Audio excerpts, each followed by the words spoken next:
एकादशी का व्रत सबको करना चाहिए। अम्बरीश ने एकादशी के व्रत के बल पर भगवान को रिझाया है। कौन सा व्रत करना चाहिए?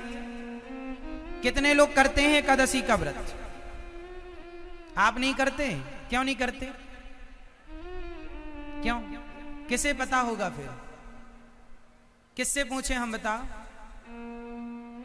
एकादशी का व्रत ना करने से पाप लगता है। हिंदुओं को, सनातनियों को अपनी एकादशी जो सर्वश्रेष्ठ व्रत है, एकादशी का व्रत तो करना ही चाहिए,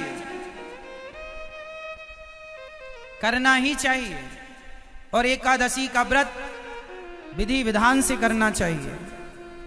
इन्हीं के वंश में आगे चल के राजा सगर, सगर के पुत्र असमंजस, अंशुमान, दिलीप, भगीरथ, जिन्होंने गंगा को प्रकट किया। बोलिए गंगा मैया की।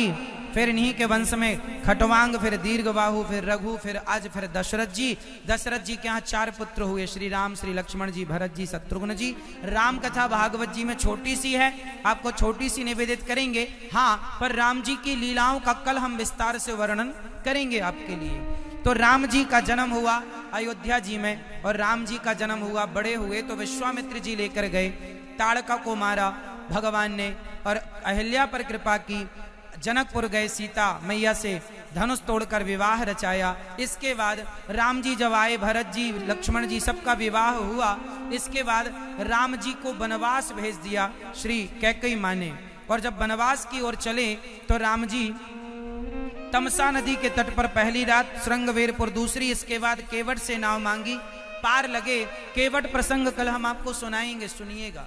इसके बाद राम जी चित्रकूट पहुंचे, और फिर भरत जी खड़ाऊ लेकर गए, दर्शन करने आए। उसके बाद राम जी पंचवटी पहुंचे, जहां से रावण ने माता सीता का अपहरण किया, और जहां जटायु ने। अच्छा एक बात बताओ, जटायु जी ने माता सीता की रक्षा के लिए कोशिश की, तो कोशिश करना सही था या गलत था?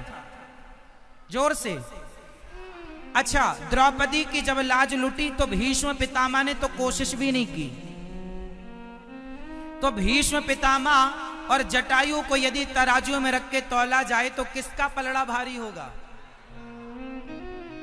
जटायु ने पक्षी होकर भी एक स्त्री के स्वाभिमान की रक्षा करने के लिए पंख बढ़ाए, और पितामह भीष्म चुपचाप तमाशा देखते रहे। इसलिए मेरे से तमाशा नहीं देखा गया, इसलिए जब बेटा अपनी मां को घर से निकाल देते हैं तो मेरे से तमाशा ना देखा गया। मैंने उन माओ की सेवा जटायु की तरह मैंने भी कोशिश की कि जटायु ने जैसे माता सीता की रक्षा के लिए पंख बढ़ाए, ये दास अनिरुद्ध को भी लगा मुझे भी जटायु बनना चाहिए और माता इन माओ की सेवा करनी चाहिए। यदि आपके अंदर भी जटायु से कुछ प्रेरणा आपने ली हो, जटायु से कुछ सीखा हो, तो जटायु जी से प्रेरणा लेकर आप भी उन वृद्ध माओ की सेवा के लिए अपने ये कर कमल बढ़ाइएगा और इन वृद्ध बेसहारा माओ का सहारा जरूर बनिएगा।